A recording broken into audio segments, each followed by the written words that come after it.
I've been waiting for something that fits into a similar niche as Chrono Trigger for a long time. You'd think that a game that has sold millions of copies, had pretty universal acclaim, would spawn a ton of copycats over the years, but that hasn't been the case. There have been games that touch on the idea of time travel, games that have similarities, but in JRPGs, that whole time travel concept hasn't really been explored in the same way, allowing you to roam through those different times and exploring the changes on the world map. But it looks like Threads of Time is setting up to change that. Threads of Time is being developed by Rio Games, a new developer that is making this as their first game. That doesn't mean they don't have any experience. People on their team have worked on games like Shovel Knight, Tomb Raider, Sleeping Dogs, and even Fortnite. And they've talked about how they have support advisors from Japanese studios, including developers and composers that worked on Xenoblade and the Mana series, which to me sounds like they've at least had some contact with Yasunori Mitsuda, since he worked on both of those games, but there's no confirmation of who they're actually talking about. Regardless, I've been watching for news about Threads of Time for a few years now.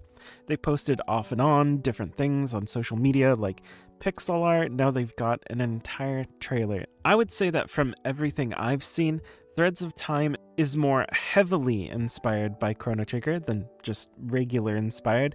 They've talked about the various eras that the game takes place in, which are very close to the eras that were in Chrono Trigger. The combat actually reminds me a bit more of Eiyuden Chronicles, not necessarily in the mechanics, because we haven't seen much of those, but just visually.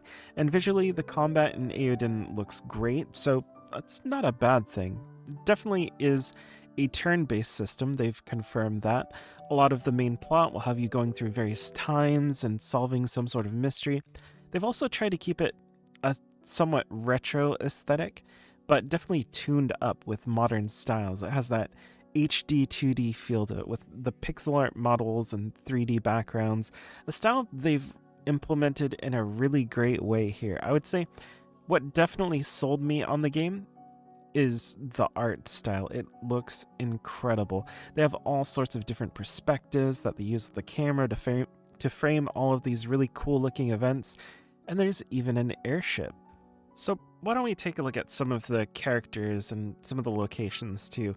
We have this character named Rai from 1000 AD, like I said, very Chrono Trigger inspired, a young swordsman whose origins are a mystery.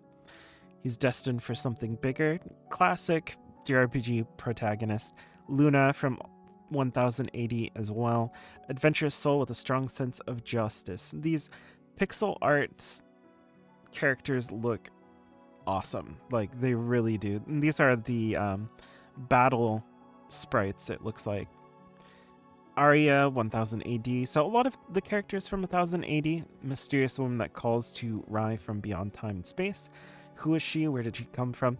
There's a lot of mystery here. They're really pushing that idea. Rin, 2400 AD. A kitsune that takes human form.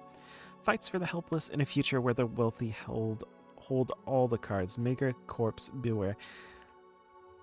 So, yeah, there's 2400 AD. That seems to be another time that is in the game. Then we have Bo from 12 million BC. Of course, we're going back in time. Well-met Outlander is a deft veterinarian from 12 million BC. That's pretty interesting. Wants nothing more than for humans and dinosaurs to live in peace and harmony. So, dinosaur lover, apparently. Then we have Barza, also from 1000 AD. A sky pirate's life is all about the next great haul. And she has her sights set. And Barza has their sights set on the ultimate prize, the airship Needle. And then we have this other character. All shall be revealed in time. So pretty cool. Then we have the time periods. Here's the future time, 2400 AD. A Psycat Cafe, sounds cool.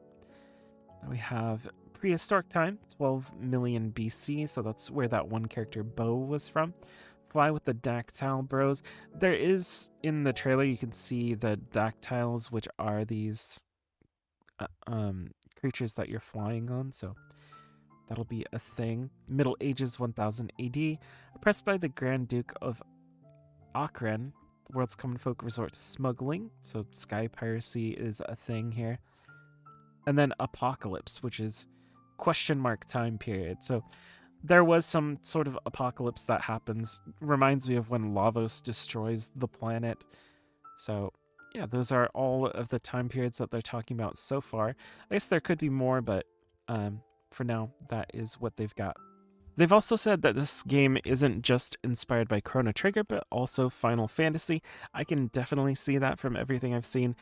In the more recent trailers, you can see things like combat UI, and that gives us some actual details of how combat will work. It basically looks like a pretty traditional turn-based combat system, but cranked up a notch. Everything's very flashy, and it has these awesome animations. The problem with that, though, is that you're going to have to see those animations many times over the course of a 30 or 40 hour game, which I could see being a problem if it slows things down too much. Since I haven't played it myself, I can't tell if that's a problem here or not, or if there's some way to skip or speed up battle animations. But everything I've seen looks really great so far, so I don't really have anything bad to say about it. When you set your game up in this way, saying it's inspired by Chrono Trigger and using so many aspects of it, you're gonna set up some pretty big expectations. I'm definitely looking forward to seeing if they can pull that off. I'm curious to think what everyone else thinks about it. Do you think they can pull it off, or will it crash and burn? The last game to say that it was inspired by Chrono Trigger actually did very well, Sea of Stars, but it definitely had a group of people who did not think it reached that mark at all. And I only played the demo, to be honest. The demo didn't really make me want to keep playing. There's something about Sea of Stars that just didn't hit with me. I'll probably give it another shot at some point, though. It could have just been, at a time when I wasn't in the right mental space for it. Something like that. So we'll see. As for Threads of Time, here's hoping we get to see more of it soon. Really excited to see that. I do videos on RPGs of all kinds, so if you love them as much as I do, make sure to subscribe. Thanks for watching.